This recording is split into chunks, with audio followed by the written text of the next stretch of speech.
3月8日，謝霆鋒風味巡迴演唱會香港紅館站如期開唱，作為他與王菲徹底切割、全身心回歸家庭後的首場大型演出，現場座無虛席，不僅有87歲謝賢親自到場撐場，更有圈內眾多好友助陣。原本以為是一場溫情滿滿的回歸盛宴，卻在中途迎來驚天反轉。張柏芝身着寬松禮服，挺着明顯孕肚突襲現場，緊隨其後的是王菲後台突發昏迷送醫的消息，而謝霆鋒在全場矚目下，親口承認腹中胎人是自己的第4個孩子，一句話讓全場合影，媒體記者瞬間石化，全網熱搜再次被謝莊豪門恩怨徹底霸屏。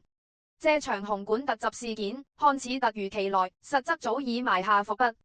自隨即風波後，謝霆鋒徹底搬去張柏芝豪宅，與他和3個人子朝夕相處，不僅主動承擔起父親的責任，陪伴孩子學習玩耍，更頻頻陪同張柏芝現身醫院、母嬰店，兩人同框畫面溫馨默契，一度轉出秘密復婚再添新丁的傳聞。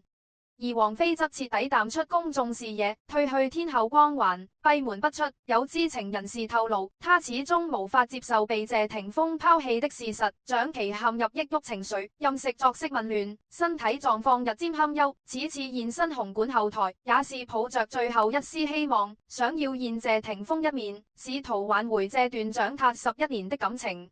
據悉，謝霆鋒本次紅館演唱會籌備了近3個月，主題定位陪伴與救贖，暗含着他對張柏芝和孩子們的愧疚與補償，也寓意着自己徹底告別過去，開啟全新的生活。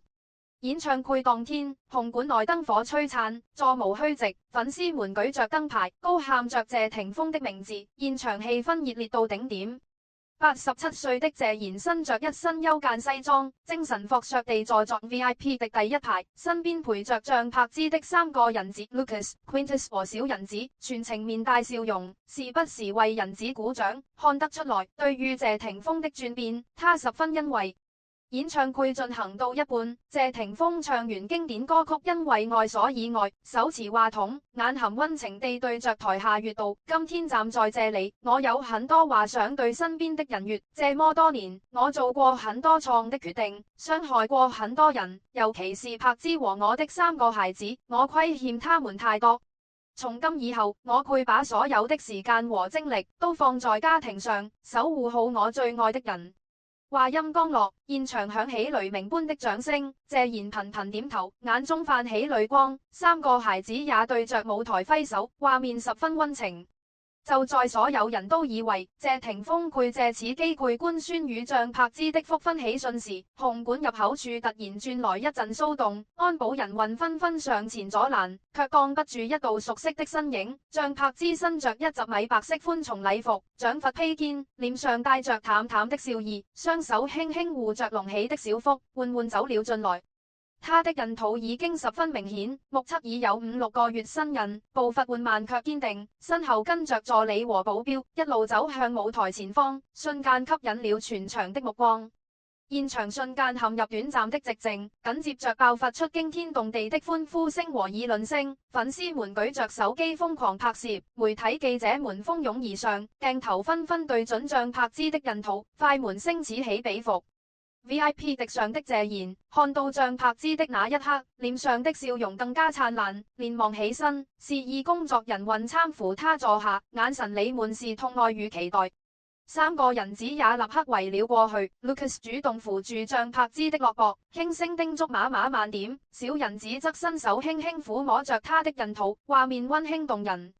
舞台上的謝霆鋒看到張柏芝的瞬間，身體明顯一僵，手中的話筒差點滑落，眼中閃過一絲驚訝，隨即化為濃濃的溫柔與愧疚。他停下了演唱，緩緩走下舞台，來到張柏芝身邊，輕輕握住她的手，低頭看着她的孕肚，聲音哽咽地說道：對不起，柏芝，讓你受委屈了。張柏芝笑着搖了搖頭，眼神裡滿是包容與愛意，兩人相視一笑，所有的過往恩怨，仿佛都在這一刻煙消雲散。就在全場沉浸在這份溫情之中時，後台突然傳來一陣慌亂的呼喊聲，不好了，王菲女士暈倒了，快叫救護車！這句話像一顆炸雷，瞬間打破了現場的溫馨氛圍，全場瞬間安靜下來，所有人的目光都轉向了後台方向，臉上滿是震驚與錯愕。據悉，王菲當天橋中成工作人員悄悄潛入紅館後台，原本想趁着謝霆鋒休息的間隙與他見一面，求他再給彼此一個機會，卻沒想到，在聽到謝霆鋒對張柏芝的深情告白，看到張柏芝挺人肚現身的畫面後，情緒瞬間崩潰，突發低血糖伴隨情緒性休克，當場昏倒在地。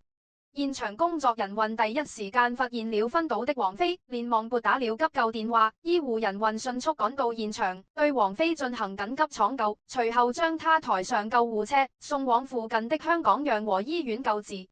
有記者拍到王菲被抬上救護車時，面色蒼白如紙，雙目緊閉，頭髮凌亂，毫無往日的清冷高貴，與除夕當晚闖豪宅時的瘋狂狼狽相比，更添了幾分脆弱與淒涼。